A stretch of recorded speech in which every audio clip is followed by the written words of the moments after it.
సిద్ శ్రీరామ్ గారు పాట మీరు ఆయన చాలా సందర్భాల్లో వినుంటారు. What you like about his song? మీకు ఇష్టమైన విషయం ఏంటి ఆయన పాటలో? అంటే ఊరికే స్టార్ అయిపోరండి ఎవరును. సిద్ శ్రీరామ్ గారి గొంతులో ఉన్న వైచిత్రి ఏంటంటే, వైచిత్రి, ఆహా ఎంత మంచి పదం.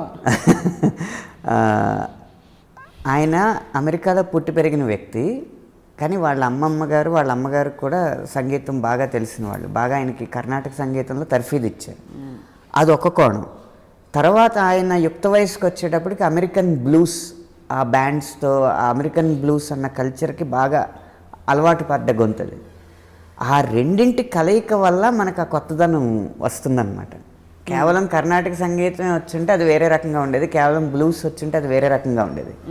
ఈ రెండింటి సమ్మేళనం వల్ల ఎటువంటి పాట అయినా కొత్తగా ధ్వనిస్తుంది.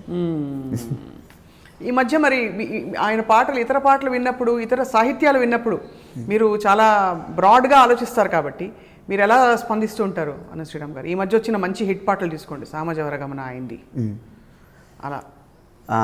నిజంగా సామజవరగమన చాలా మంచి పాట, అన్నీ అనుసరించిన నియమాలన్నీ అనుసరించిన పాట. అది అలాగే నియమబద్ధమైన గొంతు పాడుంటే అంత విజయవంతం అయ్యేది కాదు. అద్భుతమైన సాహిత్యం ఉన్నాయి, అన్నీ ఉన్నాయి, కానీ ఒక వైల్డ్నెస్ కావాలి వాయిస్లో. ఒక రకమైన నవ్యత, ఒక రకమైన సాహసం కావాలన్నమాట. అది ఈ కాలానికి, ఇప్పుడున్న సమకాలీన సమాజానికి ఇతని గొంతు నచ్చుతుందంతే. అవును, చాలా చక్కగా విశ్లేషించారు. ఇదైనా అంతే, కళావతి హిట్లో కూడా అతని గొంతు పాత్ర చాలా ఉంటుంది.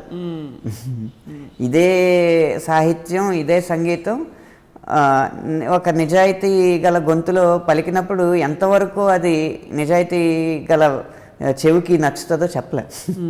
అవును. ఇప్పుడు కళావతి కాకుండా సర్కారు వారి పాటలో మీరు ఇంకా పాటలు రాశానండి. 3 పాటలు. కళావతి కాకుండా ఇంకా 3 పాటలు రాశాను. ఆ 3 పాటలు ఏంటో ఇప్పుడు చెప్పరుగా మీరు?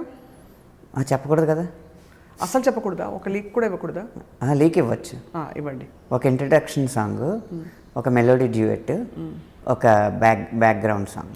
6 పాటలు ఉంటాయంటే 4 మీరే రాసేసారు. 6 పాటలు 5 ఉంటాయి, 4 రాశాను, ఇంకోటి అవ్వలేదు. బట్ రాయబోతున్నారు. అదే ఎవరు రాస్తున్నారో తెలియదు. అంటే దాదాపు సింగిల్ కార్డ్ కాకపోయినా సింగిల్ కార్డ్కి అతి చేరువలో ఈ సినిమాకి, అంటే ఇంత పెద్ద సినిమాకి. సింగిల్ కార్డ్ కాదు కానీ దాంతో మింగిల్ కార్డ్ అంతే. ఇది బాగుంది. అనంత్ శ్రీరామ్ గారు, ఎప్పటి నుంచో నేను అడుగుదాం అనుకుంటున్నాను, మీకు మధ్యలో ఫోన్ చేశాను కూడా నేను. మీరు అంటే ఇప్పుడు పాటకి ఏదో ఒక కాంట్రవర్సీ ఎవరు పెట్టకపోతే అది హిట్ అవ్వట్లేదు అనే ఒక పేరు వచ్చేసింది. దాన్ని ఫస్ట్ మీరు ఏకీభవిస్తారా? ఏకీభవించట్లేదు. కాంట్రవర్సీ పెట్టుకునేది మీరు. అంతేనా? మీడియా అయినా? మీడియాకి ఎప్పటికప్పుడు మిరియాలు కావాలి. అంతేనా? మీరియా బాగుంది, మీడియాకి మిరియాలు. అందుకనే ఆ కాంట్రవర్సీలు వచ్చినప్పుడు నేను స్పందించను, భవిష్యత్తులో కూడా స్పందించను. అంతేనా? అది దాంట్లో మీడియాకి కావలసిన ఆ కంటెంట్ మాత్రం నేను ఇవ్వను. వాళ్ళలో నిజాయితీ లేదు, అది కాంట్రవర్సీ కోసమే చేస్తున్నారు అనిపిస్తే ఖచ్చితంగా స్పందించు. అయ్యో లేదండి, అనంత్ శ్రీరామ్ గారి దగ్గర అలా అడగరు. ఎందుకంటే మీరు అందరికీ కావాల్సిన డ్రామాటిక్ కంటెంట్ మాట్లాడరు, మీరు చాలా హాయిగా చెప్పాల్సింది చెప్పేసి వెళ్ళిపోతారు కాబట్టి ఆ చిన్న అవకాశం కూడా. కానీ అదే మీకు వచ్చిన పోనీ విశ్లేషకులు, విమర్శకుల నుంచి వచ్చిన విమర్శలని మీరు హాయిగా స్వీకరిస్తారు? హాయిగా వింటాను, ఎందుకంటే నా ఉద్దేశం అది కాదు అన్నప్పుడు విని ఊరుకుంటాను అంతే. రైట్. సో అయితే మరి ఈ మధ్య వచ్చిన మరొక చాలా హిట్ పాట, మీరు అన్ని పోకడ్లని చూస్తున్నారు కాబట్టి ఏం కోరుకుంటున్నారు శ్రోతలు పాటల నుంచి?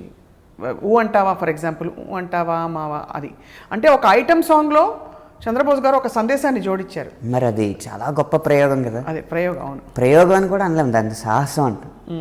ఒక ఐటమ్ సాంగ్లో స్త్రీ స్వేచ్ఛని, స్త్రీ స్వాతంత్ర్యాన్ని అద్భుతంగా చిత్రీకరించడం, అద్భుతంగా ఆ చెక్కి ఆ శిల్పంలాగా పెట్టారు కదా. దాంట్లో దీపాలన్నీ ఆర్పేశాక అందరి బుద్ధే వంకర బుద్ధే. అది నిజంగా దర్శకుడు సుకుమార్ గారికి, రచయిత చంద్రబోస్ గారికి, సంగీత దర్శకుడు దేవిశ్రీ ప్రసాద్ గారికి ఎన్ని ప్రశంసలు ఇచ్చినా తక్కువే. అవును, అంతే అంటారు. అంటే నిజంగానే ఆ పాట మీద చాలా మంది రాద్ధాంతం చేశారు, దానికి ప్యారడీలు చాలా మంది సృష్టించారు. అది చంద్రబోస్ గారు చెప్పారా మీరు? అంటే వారితో మాట్లాడుతూ ఉంటారా? వారు అంటే చాలా మంచి ఉద్దేశంతో స్త్రీ స్వేచ్ఛ కోసం రాసామని చెప్పారు ఆ పాట. అవునండి, నిజమే కదండి, ఎవరైనా ఏకీభవించరా అని చెప్పి. అవునండి.